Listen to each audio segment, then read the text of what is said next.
Action చేశాడు media ముందు. Enforcement directorate ఆయన పిలిచింది ఎందుకు?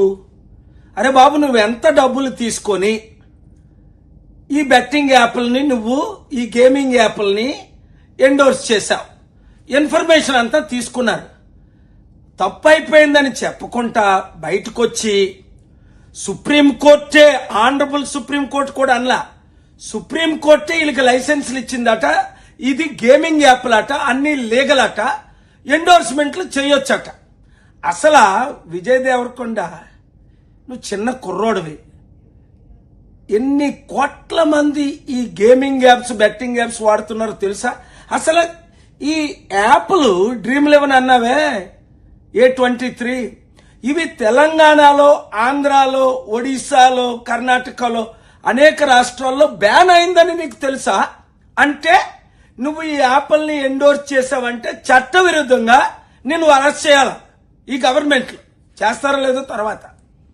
సుప్రీంకోర్టు ఎవరికి లైసెన్స్ ఇవ్వలేదు. నా ఆర్గ్యుమెంట్స్, నా వాదనలు విని అంగీకరించి 29 రాష్ట్రాలకి ఇప్పుడు మే 23న ఇండియన్ గవర్నమెంట్కి ఇవి బెట్టింగ్ యాప్లు, గేమింగ్ యాప్లు ఒకటే అని నేను వాదనలు వినిపించాను. ఇవి రెండు కాదు. తేడా ఏంటో తెలుసుకో. Gaming apps game of skills ఉంటాయి, గేమ్ ఆఫ్ ఛాన్స్ ఉంటాయి. ఇప్పుడు క్రికెట్ తెందుల్కర్ ఆడాడు, గేమ్ ఆఫ్ స్కిల్. ఒక అన్ఎడ్యుకేటెడ్ ఇల్లటరేట్ ఎక్కడో ఊర్లో ఉండి ఈ యాప్ని, గేమింగ్ యాప్ని బెట్ చేసి వాడి డబ్బులు కూడా సంపాదించవచ్చు. 199 మందికి డబ్బులు రావు, ఇవన్నీ కంప్యూటరైజ్. నీకు వస్తాయి. నీకు 10 కోట్లు వచ్చిందో 100 కోట్లు వచ్చిందో నాకు తెలియదు, కానీ ఇప్పుడు తక్షణమే నువ్వు క్షమాపణ చెప్పాలి. First step. 2, నువ్వు సంపాదించిన డబ్బు ఇప్పుడే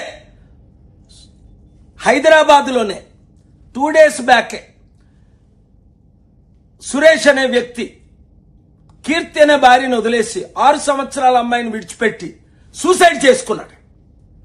నీలాంటి వాళ్ళు ఉండబట్టే, నీ ఫ్యాన్స్ కొందరు పిచ్చోళ్ళు ఉంటారు, వాళ్ళందరికీ నువ్వేం చెప్తున్నావు? ఇప్పుడు ఇవన్నీ లీగలు, ఇవి మీరు డౌన్లోడ్ చేసుకోవచ్చు అని నువ్వు డైరెక్ట్గా ఎండోర్స్ చేసావు మీడియా ముందుకు వచ్చి. అది చట్టవిరుద్ధం. చేస్తున్న పని అంతా ఇప్పుడు లీగల్ అంటావు. ఓకే, సిగరెట్ తాగడం లీగలే,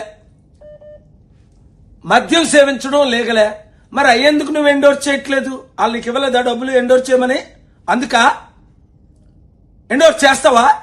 బుద్ధి ఉండాలయా, నువ్వు చిన్న కుర్రోడివి, మంచి ఫ్యూచర్. 44 సంవత్సరాల నుంచి ప్రపంచం కొరకు, శాంతి కొరకు, అనాథుల కొరకు, వితంతుల కొరకు, రైతుల కొరకు, నిరుద్యోగుల కొరకు ఫైట్ చేసి ఒక మంచి పేరు సంపాదించుకున్నాను. సిగ్గు లేదు కనీసం? 1400 మంది యాక్టర్స్ ఒక్కడిని విడిచిపెట్టను.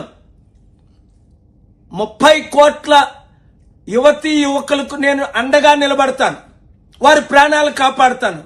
నువ్వు మార్పు చెందితే 24 గంటల్లో ఓపెన్ క్షమాపణ చెప్పు, లేదంటే నెససరీ లీగల్ యాక్షన్స్ నేనే తీసుకోవాల్సి ఉంటుంది. ధైర్యం ఉన్న, సాహసం ఉన్న మీడియా ఓనర్స్ అందరూ యూత్ని, 30 కోట్ల మందిని కాపాడదామన్న వారందరూ ఇది బ్రాడ్కాస్ట్ చేసి, ఇంకా ఇలాంటి పిచ్చి పిచ్చి ఆర్గ్యుమెంట్స్ ఇంకొక యాక్టర్ చేయకూడదు అంటే, ప్రాణాలు కాపాడాలంటే ఇది మీరు బ్రేకింగ్ న్యూస్లో ఇచ్చుకోండి. Thank you very much. ఈ వీడియో కానీ మీకు నచ్చినట్టయితే లైక్ చేయండి, అలాగే సబ్స్క్రైబ్ చేయండి. పక్కనే ఉన్న బెల్ బటన్ని నొక్కడం మర్చిపోకండి.